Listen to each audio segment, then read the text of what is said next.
Alright,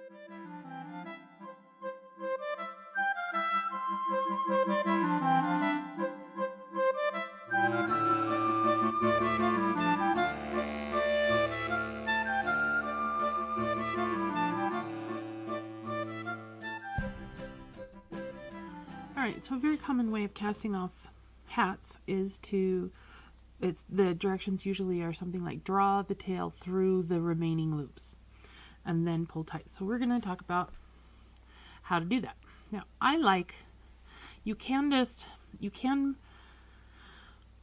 so one of the directions that is often given to close a hat is draw your tail through the remaining loops, which are these 7 loops in this case, and pull tight. So we're going to talk about how to do that. I like to put it through down next to the cable because I use magic loop. If you're using needles, you can just draw it through by slipping. You can see it's kind of tight to try to draw your needle next to draw your darning needle next to your knitting needle. So you can slip them off and then do them one at a time. I personally like to go through twice just because, again, I'm an over finisher. So I just run it right next to the cable.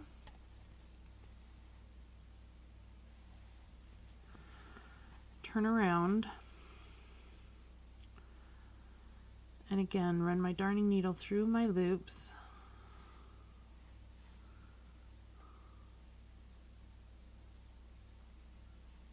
Right next to the cable.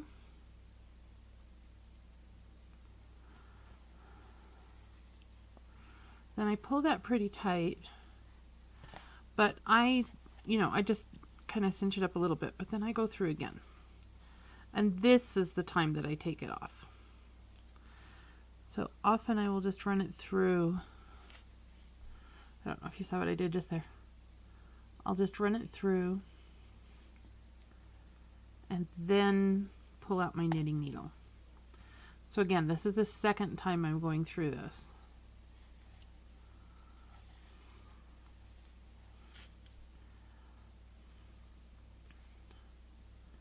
Then lift these up.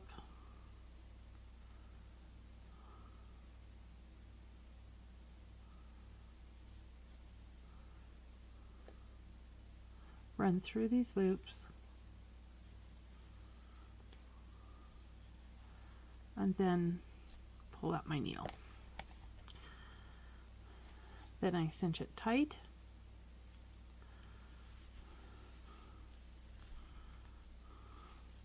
And there I have it sealed up.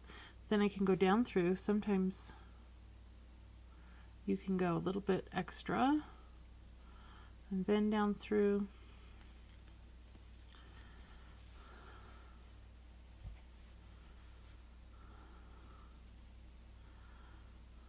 Turn it over to the inside. Now, the cool thing about this star in this way of weaving in ends is then I can just kind of keep going around too a little bit on the inside. And I can just weave this end in.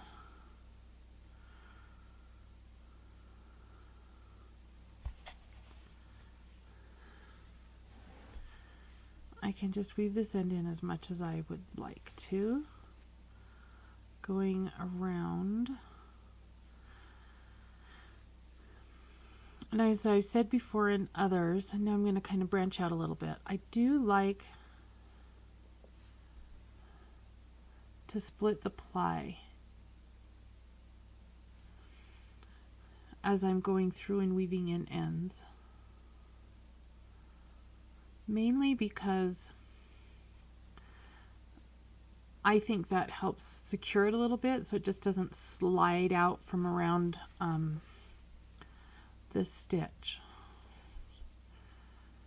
I'm pretty sure you can see these. And as I have said before in other weaving in end videos, it's just a matter of finding the way to weave in the ends that you like that shows the least. This, I'm sure, that you like. This, I'm sure, is very secure at this point. And again, weaving in ends is also just a matter of what you're comfortable with. Oops, sorry, I went off screen. It's just a matter, weaving in ends is really a matter of what you feel comfortable with and what you like, so that you feel secure with the garment. Most of the time, we err on the side of needing things ultra secure. So that's pretty ultra secure. So I'll snip this one. Then we will talk about weaving in the last end we have, the other end we have, which is our cast on end.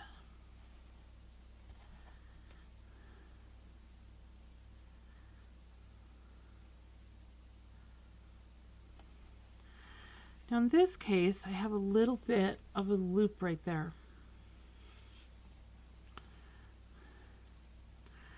And I have a cable cast on here. Let's see if I can hold that up so you can see what that cable cast on looks like. So I have the cable cast on, and then I have this spot.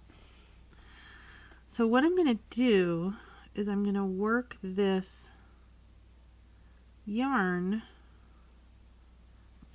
I'm going to work this end through and see if I can replicate in a way.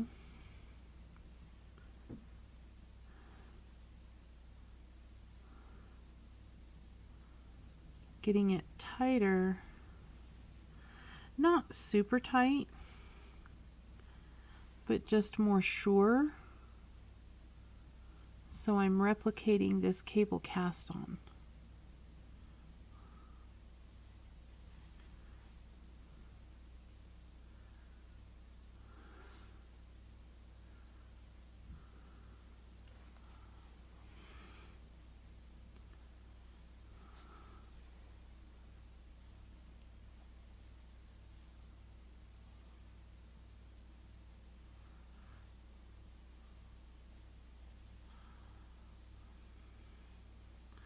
And it's just a matter of working it and trying out different things.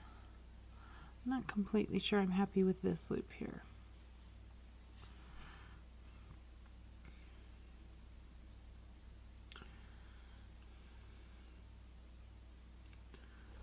So I'm going to pull this out.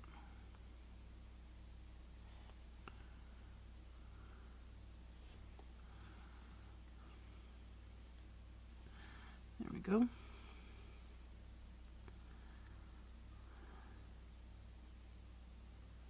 Get back to this point,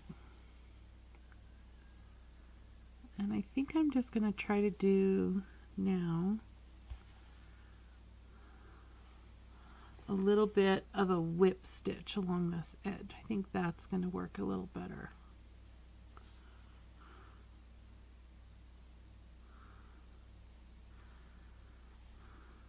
There we go. That's closing up quite nicely.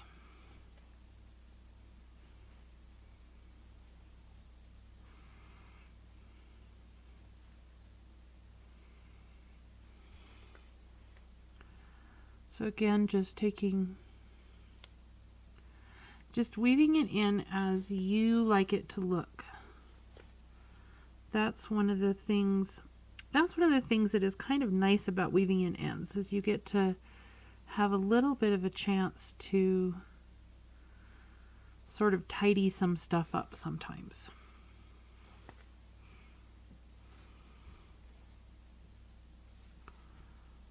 Yep. That looks pretty nice on both sides. I'm very happy with that on both sides.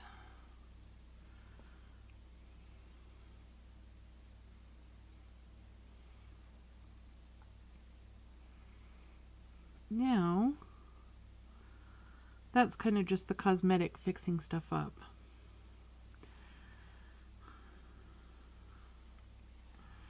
Now I'm going to send this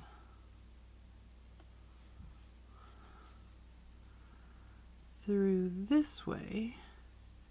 And since it's a fairly short tail, and this is 100% merino, this is going to kind of tend to get a little felty.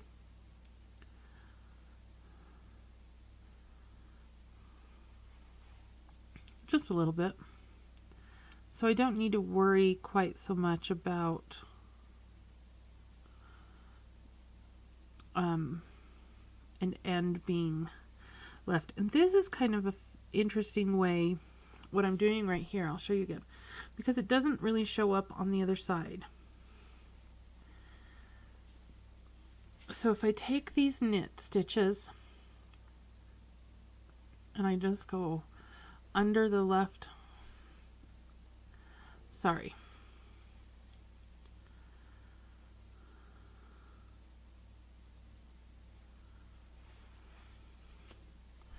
so if I take these knit stitches and I just go under the right leg and then under the right leg,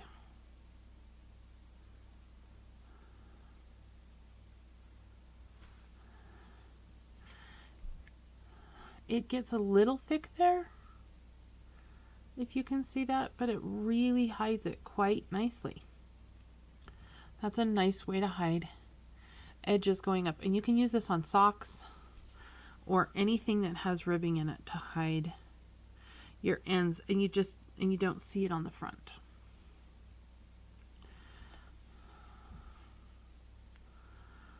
So, and since my yarn is so short, this is another situation where I can just collect these knit stitches. Hope you can see that.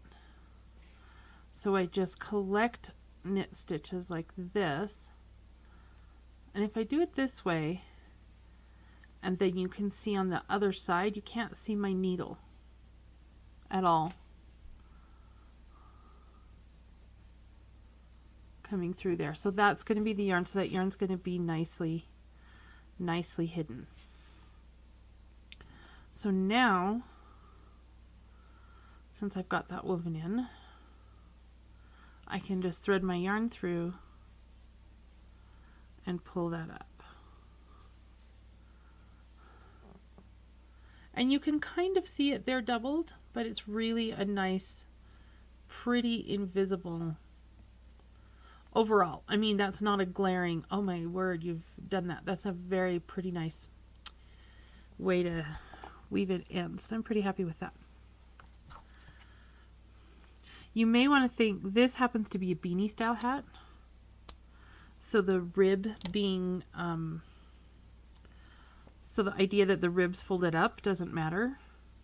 But even if it was, I don't think anybody would be able to tell anything about that, even if it was a folded up rim, unless you really knew. So here we go. We have our ends woven in. I'll take up my lifeline in a minute, and this hat is done.